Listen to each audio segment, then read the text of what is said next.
God! सावधान!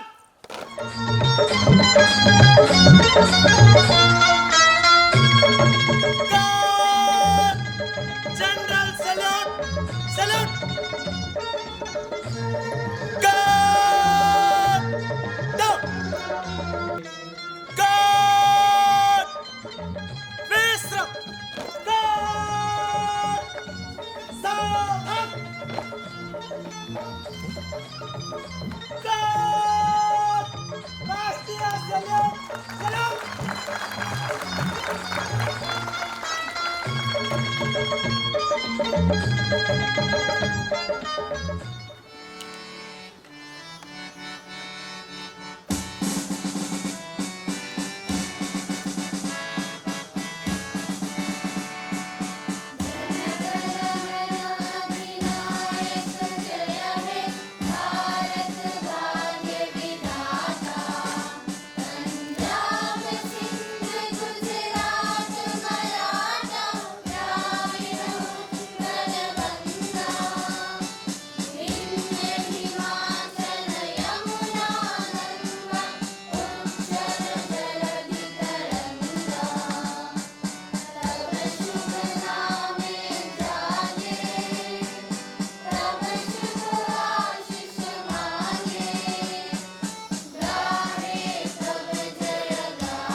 God!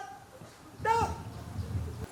आपको 15 अगस्त की शुभकामनाएं और आप सब लोग मेरे साथ जय हिंद बोलेंगे। जय हिंद, जय हिंद, जय हिंद। Thank you. इसके बाद हम लोग पद यात्रा करेंगे क्योंकि गांधी जी की 150th बर्थ एनिवर्सरी है उसकी बात, तो हम जो पद यात्रा के लिए जाएंगे उसके बाद हम डीडी ऑडिटोरियम में गाएंगे। शुक्रिया। God!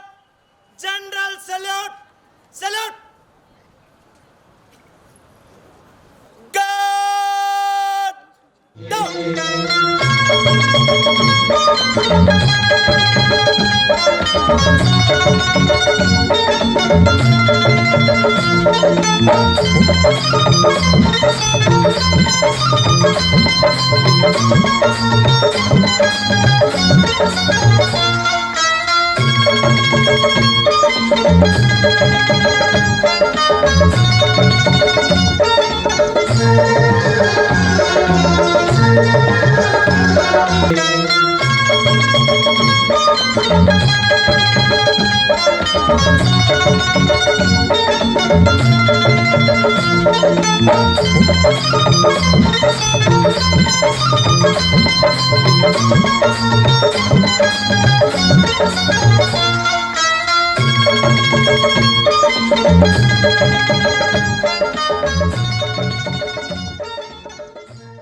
मुअज़्ज़िज़ ख़वातीन व हज़रात,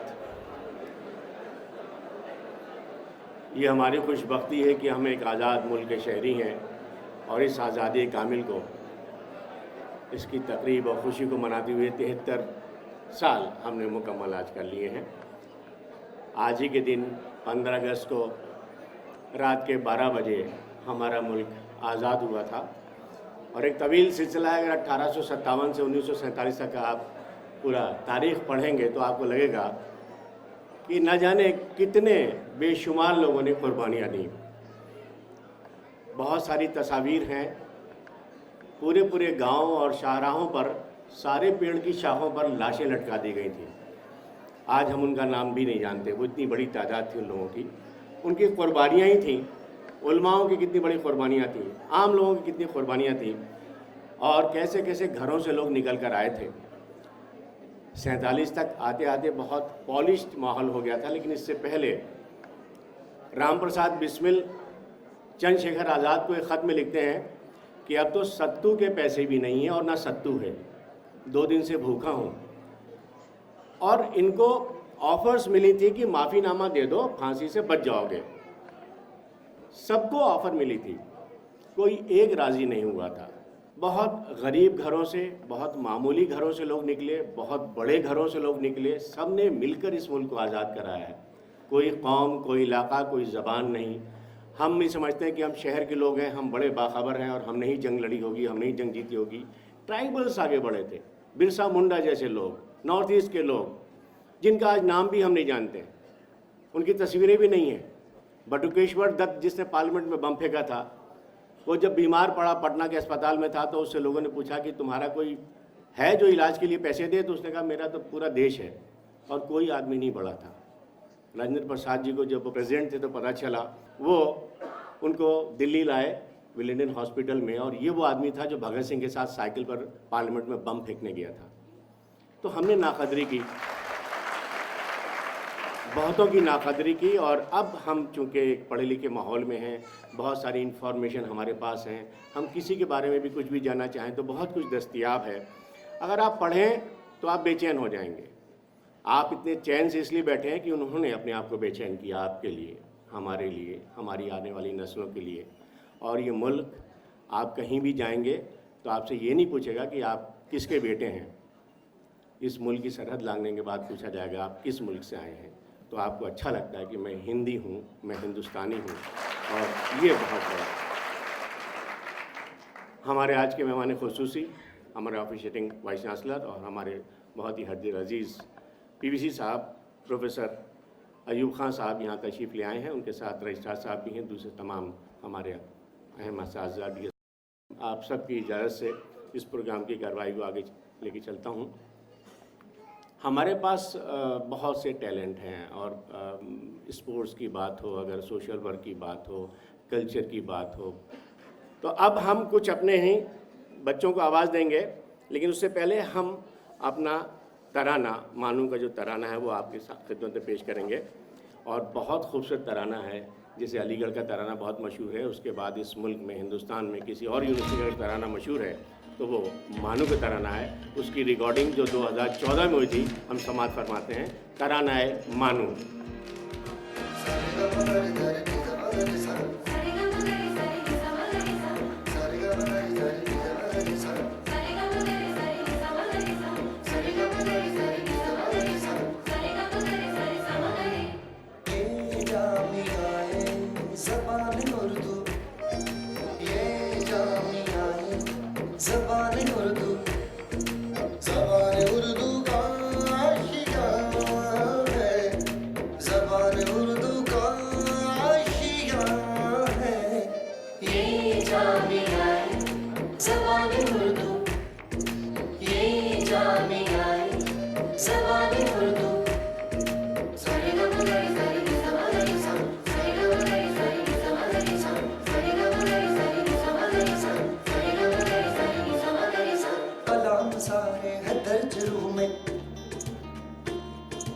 कलम से उतरा हुआ बदन है, ये इल्म का शहर घर है मेरा, मेरा मदरसा मेरा वतन है। तालीम का मौसम है, तहजीब की फसलें हैं, हम रोशनी करते हैं, सूरज की नस्लें हैं। उर्दू की उड़े खुशबू,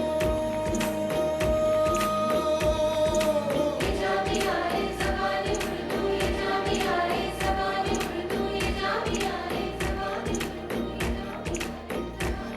जो दाना गुजरे दिन जो दाना गुजरे थे इस जमीन से, वो इल्म के बीज बो गए हैं। बड़े हुए जब पौधे बढ़ के, हमारे कद ऊंचे हो गए हैं। हम चांद की पेशानी जब छू के निकलते हैं, कायनात में है पाँव और पास पे चलते हैं। उर्दू की उड़े खुशबू, ये जामिया है ज़बान उर्दू, ये जामिया है ज़बान उर्दू, ये जामिया है ज़बान उर्दू, ये जामिया है ज़बान उर्दू, ये जामिया है ज़बान उर्दू, ये जामिया है ज़बान उर्दू, ज़बान उर्दू का आशियाँ है, ये जामिया है ज़बान उर्दू।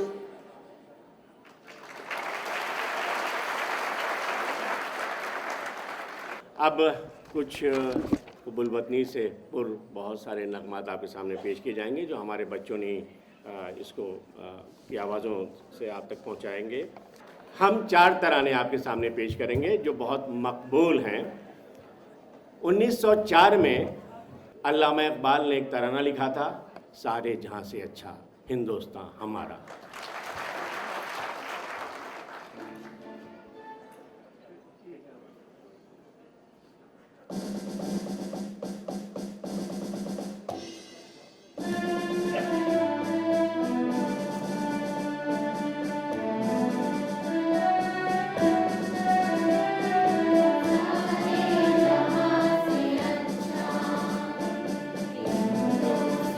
हमारा हमारा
जद्दोजहद आज़ादी का जब पूरा एक माहौल था और पूरा हिंदुस्तान में लोग एक दूसरे को बेदार कर रहे थे, अपने अपने तरीके से हर आदमी कुछ काम कर रहा था, वहाँ पर उस वक्त एक कल्चर डेवलप हुआ था पंजाब के इलाके में ख़ास तौर से, और पश्चिमी यूपी में, हरियाणा का भी कुछ हिस्सा था, कि सुबह को फजर के फ़ौरन बाद लोग गाते हुए गलियों से गुजरते थे। उसको प्रभात फेरी कहते थे। प्रभात फेरी में कुछ गाने डेवलप हो गए थे, पंजाब में तो बहुत ज़्यादा और दूसरे इलाकों में भी। कानपुर के एक साहब थे, फ्रीडम फाइटर भी हुए, बहुत मशहूर, वो श्यामलाल गुप्त पार्षद। उन्होंने बहुत से गीत लिखे थे हुब्बुल वतनी के। उसमें से एक गीत उन्होंने लिखा जो हिंदुस्तान में हिंदी बेल्ट में ख़ास तौर से बहुत मकबूल व मशहूर हुआ, विजयी विश्व तिरंगा प्यारा, झंडा ऊंचा रहे हमारा। ये श्यामलाल गुप्त पार्षद का लिखा हुआ गाना 1937 में जो उन्होंने लिखा था, और 1948 में जो पार्लियामेंट में गाया गया था, जितना गाया गया था आपके सामने ये बच्चे गाएंगे। शुक्रिया।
हुब्बुल वतनी के जज्बे को बेदार करने में जो नगमात सबसे ज़्यादा मकबूल हुए, उसमें से एक है सरफरोशी की तमन्ना अब हमारे दिल में है। शुक्रिया, आप लोग के अंदर ये जज्बा है, ये यकीन हो रहा है इससे। ये राम प्रसाद बिस्मिल के नाम से मशहूर है, जो कि बहुत अच्छे कवि थे, अच्छे शायर थे। और राम प्रसाद बिस्मिल की जो कविताएं हैं उनको कानपुर के प्रताप अखबार में उनके फांसी के बाद शाया किया गया था, जिसमें ये नज़्म नहीं थी जो सबसे ज़्यादा मशहूर हुई। उसका सबब पूछा गया तो पता चला कि राम प्रसाद बिस्मिल को अब्दुल अज़ीज़ बिस्मिल अज़ीमाबादी ने गिफ्ट किया था कि आप भी इनकलाबी, आप भी शायर, मैं भी इनकलाबी, मैं भी शायर, आपका तखल्लुस भी बिस्मिल, मेरा तखल्लुस भी बिस्मिल। ये नगमा जो मैंने लिखा है, मुझे लगता है अगर नौजवानों तक आप पढ़ देंगे तो उनके जज्बा कहाँ तक पहुँचेगा, आसमान तक छू जाएगा। और मैं गुमनाम आदमी हूँ, मेरी बात दूर तक नहीं जाएगी। तो राम प्रसाद बिस्मिल ने हर महफिल में इसको पढ़ना शुरू किया और लोग दीवाने हो जाते थे। ये गीत अशफाक ने भी जब फांसी पे जा रहे थे तो जाते वक्त गाया था, और यही गीत फांसी के तख्ते पर पहुंचकर भगत सिंह ने भी गाया था। ये बहुत मकबूल हुआ और आज हम इस खूबसूरत नगमे को अपने बच्चों की ज़बानी सुनेंगे। सरफरोशी की तमन्ना अब हमारे दिल में है।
बहुत खूबसूरत, बहुत मकबूल नगमा। जब भी हम सुनते हैं एक अजीब सा मतलब रोंगटे खड़े होने लगते हैं हमारे, मतलब जज्बाती हो जाते हैं। और वाकई इस एक एक लफ्ज़ में जो जान है और वो लगता है कितनी ईमानदारी से लिखा गया है।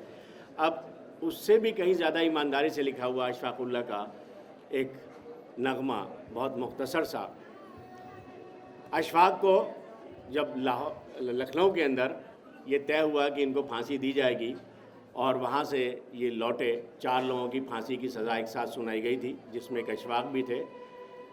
आपको शायद ये इल्म हो कि इनके साथ जो लोग लड़ रहे थे, रोशन लाल, पतित सिंह लाहड़ी और सबसे मकबूल और मशहूर हुए हमारे बिस्मिल, राम प्रसाद बिस्मिल, ये 21 लोग थे जिन पे मुकदमे चले थे। ये सब लोग बहुत गरीब घरों से थे। एक ही शख्स था जो बहुत अमीर घर से और हवेली से आया था, वो था अशफाकुल्लाह खां हसरत। अशफाक शाहजहांपुर के बहुत खुशहाल घराने से थे और इनके जो अजीज़ थे नानिहाल की तरफ के, वो सब बड़ी बड़ी पोस्टों पे थे। और इनसे कहा गया था कि सिर्फ एक लफ्ज़ लिख दो कि मैं माफ़ी चाहता हूँ और तुम्हें बचा लिया जाएगा। लेकिन अशफाक ने कहा ये मुमकिन नहीं है। और बहुत मज़े के इनके आखिरी ख़त, जिस दिन इनको फांसी होनी थी और मालूम था ये ख़त कहीं पहुँचेगा नहीं, आज मुझे मरना है, इन्होंने माँ को ख़त लिखा कि तुम पठान हो, मेरी मौत पर अगर आंसू बहा तो ये इससे ज़्यादा अफसोस की बात नहीं होगी। मैं शहीद हो रहा हूँ, मर नहीं रहा हूँ, मैं हमेशा के लिए शहीद हो रहा हूँ। और अपने अजीज़ बड़े भाई राम प्रसाद बिस्मिल को अशफाक ने ख़त लिखा था, क्यों पंडित जी डर गए, मौत सामने खड़ी है, गीता गोद में होगी। मेरा भी हाल यही है भाई, एक हाथ में तस्बीह है और गोद में कुरान। मौत चीज़ ही ऐसी होती है, लेकिन फ़ख्र से मर रहा हूँ, बुज़दिलों की तरह नहीं मर रहा हूँ। ये आखिरी ख़त थे। और जब ये कालकोठरी में भेजे गए, फैज़ाबाद लाया गया लखनऊ से, और कालकोठरी में जब ये थे, तीनों ने ये गज़ल लिखी थी और उनसे मिलने के लिए शाम को आने वाले थे उनके वकील, और वो छोटा भाई मानते थे अशफाकुल्लाह खां को। तो उन्होंने अपने वकील कृपा शंकर हजेला से कहा कि एक आखिरी तमन्ना पूरी करना, जब मैं मरूंगा तो मेरे चेहरे पर वो मुस्कुराहट होगी जिस मुस्कुराहट को शायद कोई ज़िंदा कभी मुस्कुरा नहीं सकता। आज मैं बहुत खुश हूँ वो मुस्कुराहट देखने के तुम आना। तो कृपा शंकर हजेला ने लिखा था कि भाई तुम बहादुर हो, मैं सिर्फ वकील हूँ, मैं मुकदमा लड़ सकता हूँ, तुम ज़िंदगी से लड़ सकते हो, ये हम दोनों का फ़र्क है। और अशफाक ने ये गज़ल उनको पेश की थी, और जब वो मर रहे थे फांसी पे, तो उन्होंने आखिरी मरहले पे पहुंचकर गिलाफ पहनने से पहले काला गिलाफ कहा था, उरूजे कामयाबी पर कभी हिंदुस्तान होगा। और यही नगमा अशफाक का लिखा हुआ आखिरी लम्हे पर भगत सिंह ने भी पढ़ा था, उरूजे कामयाबी पर कभी हिंदुस्तान होगा। बहुत जज्बाती होकर सुनिएगा, ये तो गाएंगे जज्बाती होकर, आप सुनिएगा भी, ये बहुत एक एक लफ्ज़ बहुत कीमती है। बहुत शुक्रिया।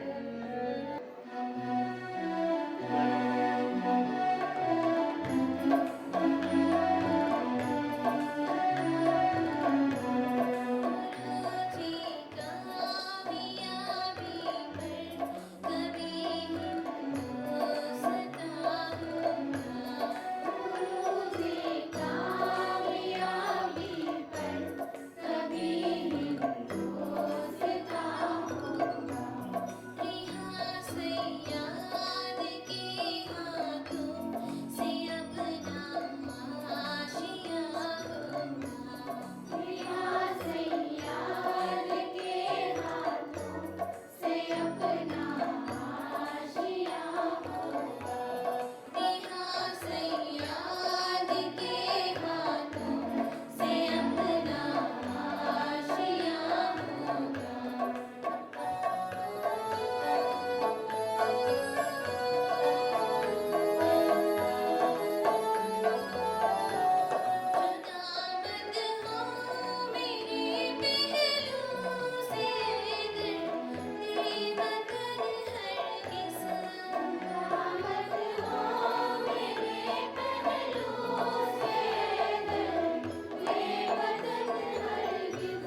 बहुत बहुत शुक्रिया। हटा दीजिए, माइक हटा दीजिए। हजरात, आपने बहुत मकबूल जो तराने हमारे आज़ादी जंग जो आज़ादी से हवाले से थे वो सब आपने समाअत फरमाए और बहुत ही खामोशी के साथ उसमें आप पूरी तरह से इन्वॉल्व थे। अच्छा लगा हमें। अब हम इन बच्चों को बस हाँ सर्टिफिकेट भी देंगे, जिसके लिए हमारे अर्दिल अजीज़ नायब शेखुल जामिया मोहतरम प्रोफेसर अयूब खान साहब यहाँ तशरीफ़ फरमा हैं। मैं बहुत ही अदब और एहतराम से उनको आवाज़ दे रहा हूँ कि वो ख़िताब के लिए स्टेज पर आएंगे, लेकिन उससे पहले इन बच्चों को अपने दस्ते मुबारक से इनाम दें। अयूब साहब बहुत लकी हैं हमारी इस यूनिवर्सिटी के लिए। इनके आने के बाद एक अच्छी खबर ये आई कि हिंदुस्तान की सेंट्रल यूनिवर्सिटीज़ में हमारा नंबर 20वें पे आ गया है। तो ये एक इनके कदम यहाँ मुरंजा हुए, उसके साथ एक अच्छी खबर ये आई, एक बड़ा अचीवमेंट है। हिंदुस्तान में जो सेंट्रल यूनिवर्सिटीज़ हैं उसमें जो मेयार है, हमारी 20 साल की उम्र में हम 20वें नंबर पर 20वें पायदान पर उसमें हैं। ये बहुत बड़ी बात है अपने आप। बहुत बहुत शुक्रिया। आपका ताल्लुक़ दर्स व तदरीस से रहा है और 3.5 दहाइयाँ यानी 35 साल से आप इस मशरूफ़ हैं और बहुत ही मकबूल असातिज़ा में आपका शुमार होता है। मज़मून आपने बहुत खुश्क लिया जिससे मैं पूरी ज़िंदगी भागा, वो इनका सबसे महबूब मज़मून है मैथमेटिक्स। बताइए, मैथमेटिक्स जैसी चीज़ में भी आदमी महारत हासिल करे और मुस्कुराता रहे, बड़ी हैरत की बात है। ये दो बड़ी मुतज़ाद चीज़ें हैं। मतलब मैं तो सिर्फ कांपता हूँ और आप मुस्कुराते हैं, और आपका जो शुमार है वो बैनुल-अक़वामी सतह पर बहुत बड़ा है कि दिल्ली यूनिवर्सिटी में आपने इस सिलसिले को काफ़ी सालों तक कायम रखा। वहाँ दर्स व तदरीस टीचिंग करते रहे और जामिया मिल्लत इस्लामिया में उसके बाद वापस की। और दूसरी एडमिनिस्ट्रेटिव जो जिम्मेदारियाँ होती हैं वो बहुत सारी आपके ज़िम्मे रही हैं और बड़ी खुश असलूबी से आपने निभाया। यहाँ भी हमारे वाइस चांसलर साहब ने इनकी खूबियों को, इनकी सलाहियतों को जब देखा तो इनसे रिक्वेस्ट की कि आप यहाँ आइए, यहाँ के बच्चों को और यहाँ की पूरी हमारे सिस्टम को कुछ आपके मौजूदगी से इस्तेफ़ादा हो। तो वो आप खिदमत अंजाम दे रहे हैं और दिल्ली से यहाँ तशरीफ़ लाए हैं। आपके अंडर में तकरीबन 15 PhDs हुई हैं, 125 बैनुल-अक़वामी पेपर्स आपके इंटरनेशनल मैगज़ीन्स पर प्रकाशाए हुए हैं। तो एक बहुत भारी भरकम शख्सियत, और इनको लोग दिल्ली में कहते थे कि दूध के दूल्हे हैं। आप देखेंगे तो आपको भी लगेगा कि वाकई ये दूध के दूल्हे हुए हैं। और बहुत एक इल्मी खानवादे से ताल्लुक़ है, बहुत शुरफाओं का ख़ानदान जो मशहूर है अपनी शराफत के लिए, वो आप इसमें बामुसम्मा भी हैं। तो मैं बहुत अदब और एहतराम से आवाज़ दे रहा हूँ प्रोफेसर अयूब खान साहब, pro vice chancellor, officiating vice chancellor, Maulana Azad national Urdu university. Shumaila Parveen M.Ed, वापस अपनी जगह खड़ी जाओ बेटा। हाँ, Shumaila Parveen M.Ed,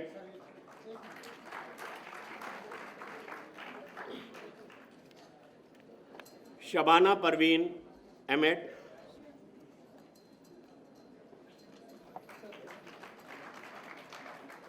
Alia Kausar BSc, Alia Kausar BSc, ji Vishnu Priya BA, ji Vishnu Priya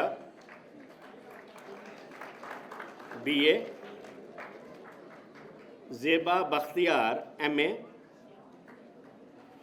Zeba Bakhtiyar MA, Humaira बेगम DLED, हुमैरा बेगम DLED, शहाना बेगम DLED, शहाना बेगम DLED, शाहजहां बेगम DLED, शाहजहां बेगम DLED, Abdullah Rahmani DLED, Abdullah Rahmani DLED, Ajit Sehgal B.Ed, Ajit Sehgal B.Ed,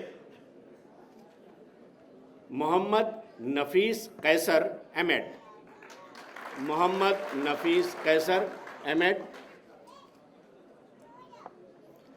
जिन असातिज़ा ने जो नगमा सराय की जो गाइडेंस दी है उसमें बहुत अहम रोल रहा है डॉक्टर करण सिंह उटवाल साहब का और डॉक्टर मोहम्मद मुज़फ़्फ़र हुसैन ख़ान साहब का। मैं उन दोनों से गुजारिश कर रहा हूँ कि जनाब डॉक्टर मोहम्मद मुजफ्फर हुसैन खान साहब जो एजुकेशन डिपार्टमेंट से हैं और बहुत अच्छे गुलकार हैं, बहुत अच्छे सिंगर हैं ये। डॉक्टर मोहम्मद मुजफ्फर हुसैन खान साहब और डॉक्टर करण सिंह उतवाल साहब शोभा हिंदी, ये खुद बहुत अच्छे सिंगर हैं और यूट्यूब पे कई हज़ार इनके नगमे हैं। इसके साथ ही मैं शुक्रिया अदा करता हूँ 3 बहुत नामवर हमारे जो मौसीक़ी की दुनिया के नाम लोग थे। सरदार खान साहब तबले पर थे और अरुण कुमार साहब कीबोर्ड पर और मानस दा पैड के ऊपर थे। अब मैं सर से गुजारिश कर रहा हूँ कि सर आएँ और आज के दिन जो ये एक स्पेशल मौका है, ख़ास मौका है, हमारा मुल्क, हम एक आज़ाद मुल्क के वासी हैं। ज़ाहिर है सर ने जिस तरह से मैंने अभी अर्ज़ किया था कि दर्स व तदरीस के हवाले से 3 बहुत अहम मुल्क के इदारों में आपने खिदमत अंजाम दी हैं और इस मौके पे हमेशा खिताब भी किया है। मैं अब बहुत अदब और एहतराम से आवाज़ दे रहा हूँ मोहतरम प्रोफेसर अयूब खान साहब, प्रो वाइस चांसलर और आज हमारे ऑफिशिएटिंग वाइस चांसलर की जो आएँ और इस मौके पर जो 73वीं हमारी सालगिरह है, यौम आज़ादी का दिन है, उसके ऊपर आपसे खिताब फरमाएँ। प्रोफेसर जनाब अयूब खान साहब। अस्सलाम वालेकुम, नमस्कार, गुड मॉर्निंग एंड सत श्री अकाल। आप लोग सभी, ये जो प्रोग्राम की शुरुआत है, आगाज़ जो है प्रोग्राम का बड़ा खूबसूरत है और मैं मुबारकबाद देता हूँ अनीस बज़मी साहब को कि उन्होंने इस प्रोग्राम को इतने खूबसूरत तरीके से सजाया और संवारा। और ख़ास तौर से जो ये 4 जो गीत थे, वाकई ये हमारी पूरी हिंदुस्तान, इसकी आज़ादी की जो तहरीक है उसे ये पूरा एनालाइज करती है और मेरे ख्याल से इसके बाद कुछ कहने की ज़रूरत नहीं है इस तहरीक के बारे में, इन 4 गानों के बाद में। लेकिन फिर भी क्योंकि मेरा भी अपना एक रोल है तो उसकी हैसियत से मैं इसके बारे में ज़्यादा तो बात नहीं करूँगा आज़ादी के बारे में, लेकिन फिर भी मैं कुछ थोड़े बहुत मैसेज देने की कोशिश करूँगा। तो इसके हवाले से मैं सबसे पहले ये कहना चाहूँगा कि हमारी आज़ादी को 72 साल पूरे हो चुके हैं और हम 73rd जो है ये इंडिपेंडेंस डे मना रहे हैं। तो काफ़ी तवील अरसा गुजर चुका है और हमारी आज़ादी जो है, आज़ाद होने से पहले भी हम लोगों ने बड़ी कुर्बानियाँ और बड़ी परेशानियाँ जो हमारे लोग उसमें इस आज़ादी को हासिल करना चाहते थे, उनको तरह तरह की तकलीफ़ें दी गई, लेकिन वो लोग डटे रहे और आखिर में उन्होंने ये दिन हासिल किया। बहुत लोग थे उस आज़ादी में, सभी मज़हब के लोग थे, किसी एक मज़हब के नहीं थे, वो मुसलमान भी थे, सिख भी थे और हिंदू भी थे। जैसा कि इन्होंने नाम बताए भी है अभी अनीस बज़मी साहब ने कि सबसे ऊपर तो नाम महात्मा गांधी का आता है। महात्मा गांधी, पंडित जवाहरलाल नेहरू, सरोजनी नायडू, गोपाल कृष्ण गोखले, लाला लाजपत राय और हमारे बहुत से जिन मदरसों की हम बात करते हैं उसके बहुत से लोगों का जो है आज़ादी की तहरीक में बड़ा कंट्रीब्यूशन रहा है। तो ये कोई एक इंसान नहीं था या कोई एक मज़हब के लोग नहीं थे, बल्कि काफ़ी मज़ाहिब के लोगों ने मिल के, लेकिन उनका एक ही डिटर्मिनेशन था, एक ही ख्वाब था कि किसी तरह से जो हम इस मुल्क को आज़ाद देखना चाहते हैं। आज़ाद किससे देखना चाहते हैं? उस वक्त हमारे ऊपर कॉलोनियल रूल था, उससे ये लोग आज़ादी चाहते थे। लेकिन अच्छा, आज़ादी जो है सिर्फ ये लोग नहीं चाहते थे, बल्कि नेचर है आज़ादी, नेचर बनी ही आज़ाद तरीके से है। जितने भी नेचर के लॉज हैं उन्हें कहते हैं फंडामेंटल लॉज। और फंडामेंटल का मतलब होता है कि इंडिपेंडेंस। तो ये नेचर में होता है आज़ादी जो है। तो आज़ादी जो है पूरी जो कायनात है उसे बहुत पसंद है। हालांकि महात्मा गांधी को अगर आप देखें तो वो तो एक बैरिस्टर थे, या पंडित जवाहरलाल नेहरू, जो इन लोगों की जो बहुत अच्छी एजुकेशन हुई थी और मेरे ख्याल से इन लोगों को कोई ऐसी परेशानी नहीं थी। वो उनका बहुत अच्छा स्टेटस था इवन उनके टाइम में भी। लेकिन जो है उन्हें कहीं ना कहीं ये बात जो है ज़रूर खटकती थी कि अगर मान लीजिए हम आज़ाद नहीं हुए, क्योंकि आज़ादी जो है किसी इंसान की नहीं होती, उसकी सोच की होती है। आज़ादी जो है एक सोच है। तो ये लोग जो है इन्हें एक एहसास हुआ कि अगर हम आज़ाद नहीं हुए तो हमारी कोई अपनी सोच नहीं होगी।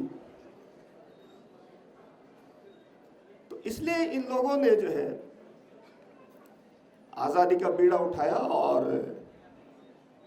ख़ासतौर से महात्मा गांधी को अगर आप लें तो महात्मा गांधी जो है वो रेलिवेंट हैं हर दौर में। हमारा जो मुल्क है वो आज़ादी से पहले भी और आज़ादी के बाद भी डिफरेंट फेजेस से गुजर चुका है। लेकिन जो है वो कुछ भी रहा, फिर भी हमने जो है जो जिस तरह से आज़ादी हासिल की उसको बरकरार रखने के लिए हमें डिफरेंट तरह से सोचा भी हमने और सोचना चाहिए भी। तो महात्मा गांधी जो है जब वो उनका सबसे जो बड़ी चीज़ है वो ये है कि जैसे कि अगर आप देखें प्रॉफेट मोहम्मद को, तो आपके यहाँ भी जो हज़रत बिलाल थे आपको उनसे बहुत मोहब्बत थी। इसी तरह से महात्मा गांधी जो हैं वो साउथ अफ्रीका में जाके जो है उनके राइट्स के लिए सबसे पहला काम उन्होंने ये किया था, क्योंकि उनके साथ बहुत इनजस्टिस होता था। और फिर उसी तरह से वो हिंदुस्तान में आए और हिंदुस्तान में उन्होंने एक सोच बनाई लोगों की और उनके साथ बहुत से लोग आगे। जब महात्मा गांधी ने ये शुरू किया था तो उस वक्त उनके साथ जो है बहुत ज़्यादा भीड़ भाड़ नहीं थी। तो कुछ ही लोग थे, जब वो चलते थे तो लोग ये कहते थे कि अरे ये इनका जोश है, ये ठंडा हो जाएगा, और उनकी बहुत पिटाइयाँ और ये सब कुछ होते थे। लेकिन उनका एक डिटर्मिनेशन था और उस डिटर्मिनेशन से उन्होंने मासिस को अपनी तरफ अट्रैक्ट कर लिया और लोग उनके साथ आ गए। तो फॉर एग्जाम्पल जो गांधी जी की सबसे बड़ी खूबी जो ये है, गांधी जो है अपने आप में एक ऐसा टाइटल है कि जो परेशान कर देता है दुनिया को। दुनिया जो है इस टाइटल से बहुत परेशान होती है, जो कहीं पे भी हो वो, तो जब वो नाम लेते थे अंग्रेज भी परेशान हो जाते थे, हु इज दिस गांधी। तो गांधी जी जैसे खान अब्दुल गफ्फार खान थे तो गांधी जी ने उन्हें लक़ब दिया फ्रंटियर गांधी का। तो मैं ये कोशिश कर रहा हूँ कि किस तरह से डिफरेंट मज़ाहिब जो हैं वो उनका किस तरह से कंट्रीब्यूशन है आज़ादी में, उसे इग्नोर नहीं किया जा सकता। तो खान अब्दुल गफ्फार खान को महात्मा गांधी ने फ्रंटियर गांधी कहा। क्यों? क्योंकि जो गांधी जी की जो सोच थी वो नॉन वायलेंस पे बेस्ड थी, और खान अब्दुल गफ्फार खान तो वो फ्रंटियर के थे। अब उनके यहाँ नॉन वायलेंस जो उन्होंने एक्सेप्ट किया और गांधी जी को एज इट इज़ एक्सेप्ट किया, तो ये बहुत बड़ी बात थी जिसकी वजह से गांधी जी बहुत इम्प्रेस हुए खान अब्दुल गफ्फार खान से। और इसी तरह से वो दूसरे लोगों को अपने साथ ले आए। और जब आज़ाद हो गए हम इन सब लोगों की मेहनत से, तो ये लोग जो है, अब हम ये सोच सकते हैं कि ये लोग जो है माली की तरह से थे। इन्होंने, अब ये हिंदुस्तान जो एक बागीचा है और इस बागीचे को इन सब मालियों ने सींचा है और ये अब हमारी जिम्मेदारी है। अच्छा, इस बागीचे में डिफरेंट तरह के फूल हैं, अपनी अपनी खुशबू है, अपने अपने रंग है। तो अब हम जो है किस तरह से जो है, ये हमारी जिम्मेदारी है कि हम इन रंगों को और इन ये जो खुशबू है इन्हें एज इट इज़ रहने दें, और इसके लिए हम कोशिश करें कि ये सब चीज़ें कैसे बचाई जाएं। ये अच्छा, पंडित जवाहरलाल नेहरू भी ये कहते थे कि जो हमारे बच्चे हैं, जिस उम्र में आप लोग हैं, क्योंकि अभी तो खैर आप लोगों को कुछ चीज़ें मैच्योरिटी के बाद समझ में आती बहुत सी चीज़ें, तो पंडित जवाहरलाल नेहरू भी ये कहते थे कि the child is the father of man.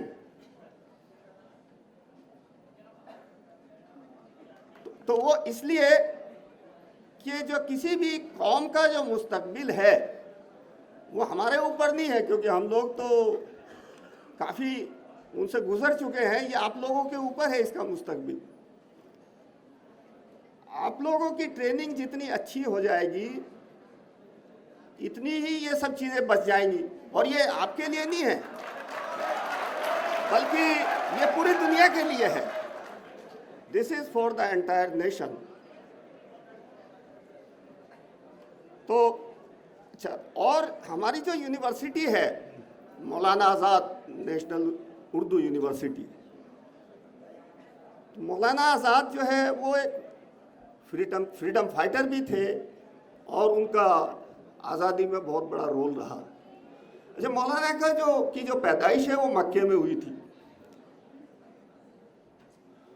और मौलाना अबुल कलाम जो है आज़ाद, वो उनकी कोई फॉर्मल एजुकेशन नहीं थी, आपकी फॉर्मल एजुकेशन नहीं थी, लेकिन ये बड़े ब्रिलियंट थे और कुरान के ऊपर तो इन्हें महारत हासिल था। उसके बाद जो इन्होंने he was well versed in mathematics, science, philosophy, psychology, इन्होंने फिर सभी सब्जेक्ट पढ़े।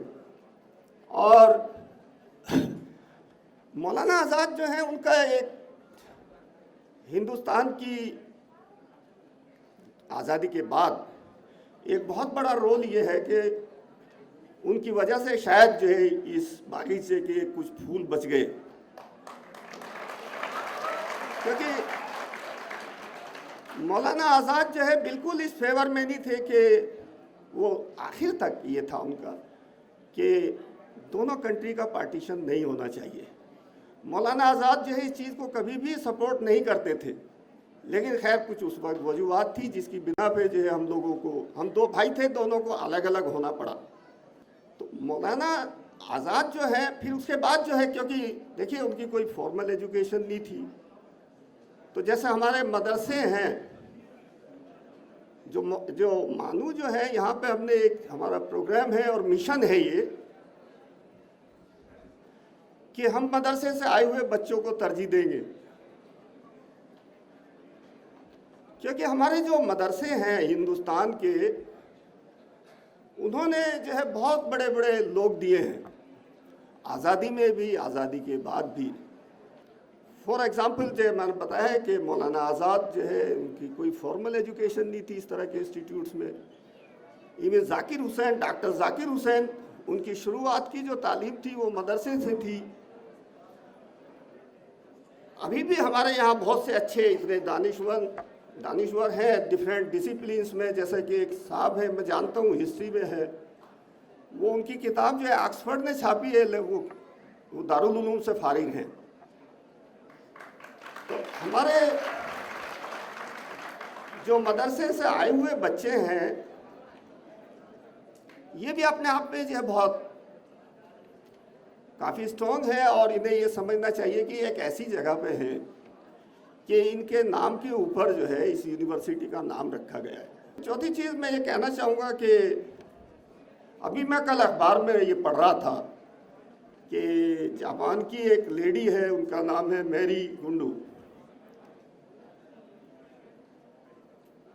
तो उन्होंने जो है वो उनकी बड़ी मकबूलियत हुई है इस वक्त, जो है वो जैसे किस तरह से रहा जाए। अपनी चीज़ों को किस तरह से रखा जाए,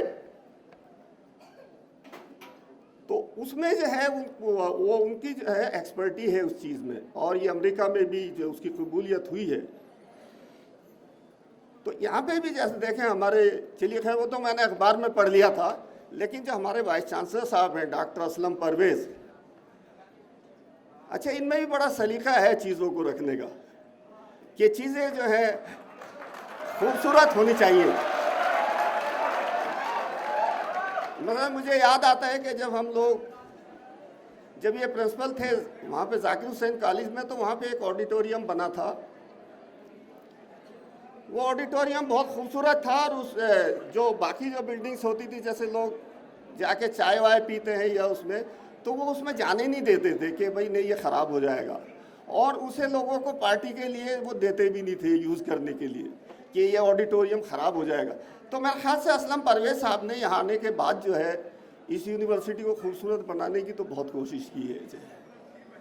तो ये उनका बहुत बड़ा कंट्रीब्यूशन है, और कंसोलिडेशन में भी उनका बहुत काम है, और उनके अंदर ह्यूमिलिटी तो है ही खैर असलम परवेज़ साहब के अंदर।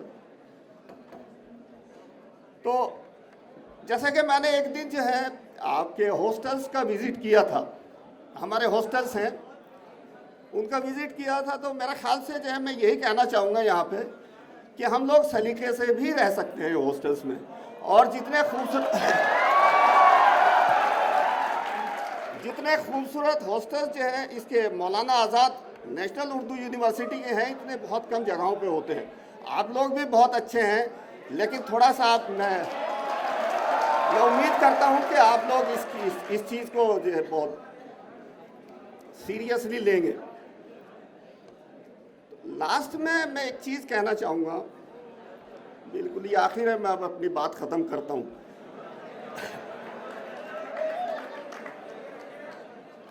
कि देखिए एक फेथ होता है इंसान का, और एक रेस्पेक्ट होती है, और किसी मुल्क की या किसी कौम की या किसी जगह की खूबसूरती जो है वो ये होती है कि एक दूसरे का रेस्पेक्ट करें। हमें डिफरेंट मज़ाहिब के लिए, डिफरेंट फेथ के लोगों के लिए रेस्पेक्ट होना चाहिए, तभी वो हमारा रेस्पेक्ट करेंगे। और फेथ तो फेथ ही होता है। जैसा कि मैं अपने बारे में अगर मैं बताऊं जो है कि देखिए ये मेरा फेथ है, मैं क्योंकि अभी अनीस बज़मी साहब कह रहे थे मैं मैथमेटिक्स में हूँ, तो मैथमेटिक्स में जब कोई चीज़ प्रूव नहीं होती तो उसे एग्जाम्पल से प्रूव करते हैं, जब मिसाल दे के प्रूव करते हैं। तो मैं फेथ के लिए एक मिसाल देता हूँ, ये मेरा फेथ है, उसका मैं ट्रांसलेशन नहीं करूँगा क्योंकि मेरा अभी टाइम नहीं है इतना, मैं ऐसे ही पढ़ूँगा। कि आमना रसूलु बिमा उनज़िला इलैहि मिन रब्बिही वल मुमिनून कुल्लुन आमना बिल्लाहि व मलाइकतिही व कुतुबिही व रुसुलिही ला नुफ़र्रिक़ु बैना अहदिम मिन रुसुलिही व क़ालू समीना व अताना गुफ़रानक रब्बना व इलैकल मसीर ला युकल्लिफ़ुल्लाहु नफ़्सन इल्ला वुस्अहा लहा मा कसबत व अलैहा मक्तसबत रब्बना ला तुआखिज़ना इन नसीना व अख़्ताना रब्बना वला तहमिल अलैना इसरन कमा हमलत अलल लज़ीना मिन क़ब्लिना रब्बना वला तुहम्मिलना मा ला ताक़त लना बिही वाफ़ु अन्ना वग़फ़िर लना वरहमना अंता मौलाना फंसुरना अलल क़ौमिल काफ़िरीन। ये मेरा फेथ है। लेकिन जो है ये मैं अभी एक और चीज़ पढ़ता हूँ, ये मेरा रेस्पेक्ट है दूसरी ज़बानों के लिए और दूसरे मज़हब के लिए,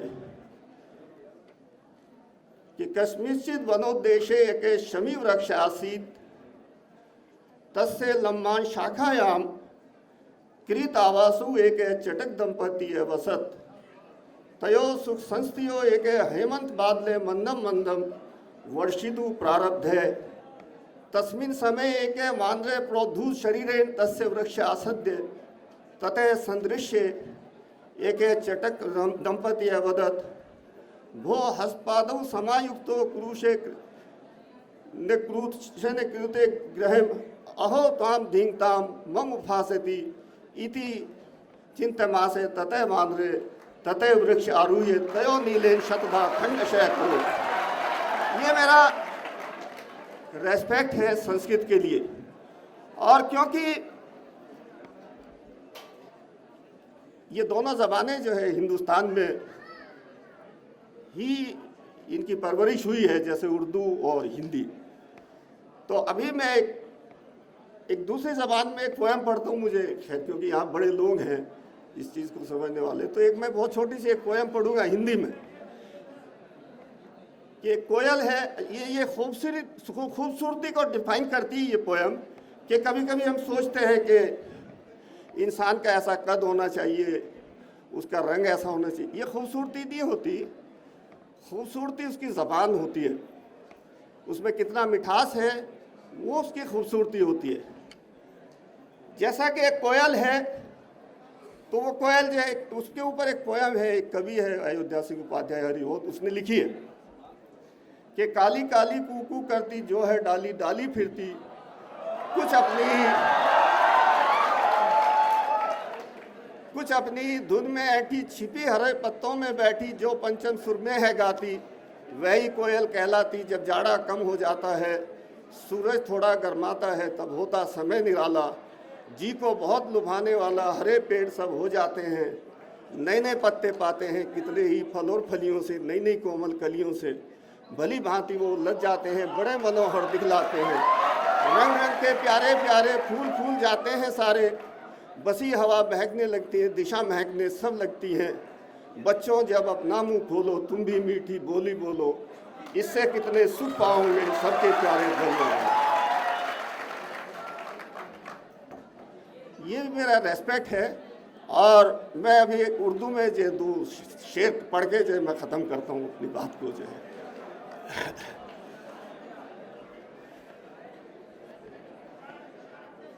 कि इस एक शायरा है, उसका एक शेर है कि इस शहर के सभी लोग आतिश परस्त थे, घर जल रहा था और समंदर करीब था।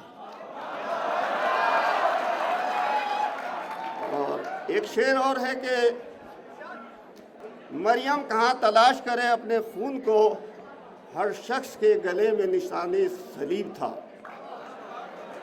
तो ये मैं इसलिए मैंने ये पढ़ा है कि हमें एक दूसरे की रेस्पेक्ट करनी चाहिए, और ज़बानें जो हैं वो किसी की नहीं होती। तो और एक जो लास्ट में मैं एक मैसेज देना चाहता हूँ नेशन के नाम, कि अभी हमारे जो प्रधानमंत्री जी हैं वो उत्तराखंड में जो है एक वहाँ पे एक अमेरिका से एक एक्सपर्ट आए थे जो जंगल में जिम कार्बेट में। तो अभी हमारी गवर्नमेंट को भी ये फिक्र है कि टाइगर्स का नंबर कम होता जा रहा है। तो प्रधानमंत्री जी की स्टेटमेंट उसमें ये थी कि हमारे आगे आने वाली जनरेशन जो है ये पूछेंगी कि इस तरह की कोई स्पेसी थी, वो कहाँ चली गई। तो टाइगर को बचाने के लिए और टाइगर का नंबर बढ़ाने के लिए हमारी सरकार जो है बहुत इंतज़ामात भी कर रही है। तो इसी तरह से हमारे हिंदुस्तान की ये सब ज़बानें हैं, और आगे आने वाली नस्लों के लिए ऐसा ना हो कि वो नस्लें हमारे से पूछे कि इस तरह की कोई ज़बान थी या नहीं थी। तो उस पर हमें काम करना चाहिए। जैसा कि काफ़ी लोग इस चीज़ को लेके बड़े वरीड हैं कि उर्दू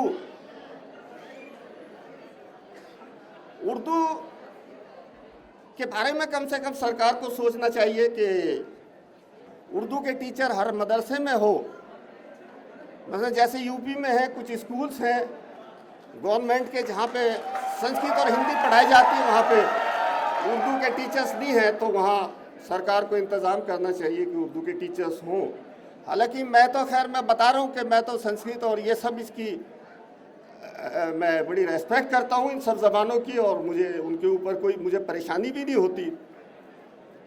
तो उर्दू को बचाने की कोशिश सरकार को करनी चाहिए। कहीं ऐसा ना हो कि जैसा मैंने बताया कि हमारे जो मदरसे हैं और हमारे जो ये बच्चे हैं वो इनमें काफ़ी सलाहियतें हैं, ऐसा नहीं है। तो सिर्फ जो ज़बान का मसला नहीं है ये, क्योंकि ये जो है प्रेजेंट जो टाइम है ये टेक्नोलॉजी का है और टेक्नोलॉजी की अपनी एक ज़बान है, हमारे पास मटेरियल नहीं है। तो अगर मान लीजिए सरकार ये इंश्योर कर देगी कि उर्दू को कुछ नहीं होगा तो शायद जो है लोग इतने परेशान नहीं होंगे। तो इसलिए मेरा ये मैसेज है कि उर्दू के बारे में इन लोगों को बहुत सीरियसली सोचना चाहिए। और लास्ट में जो है शेक्सपियर की द मर्चेंट ऑफ वेनिस में उसकी एक कोटेशन है कि this world is a stage and at this stage everybody has to play his role. तो यहाँ पे जो है लोगों के रोल हैं, उसी में ही रहते हैं। तो इन अल्फाज के साथ मैं आपका बहुत बहुत शुक्रिया, आपने मुझे इतनी पेशेंस के साथ सुना। Thank you very much.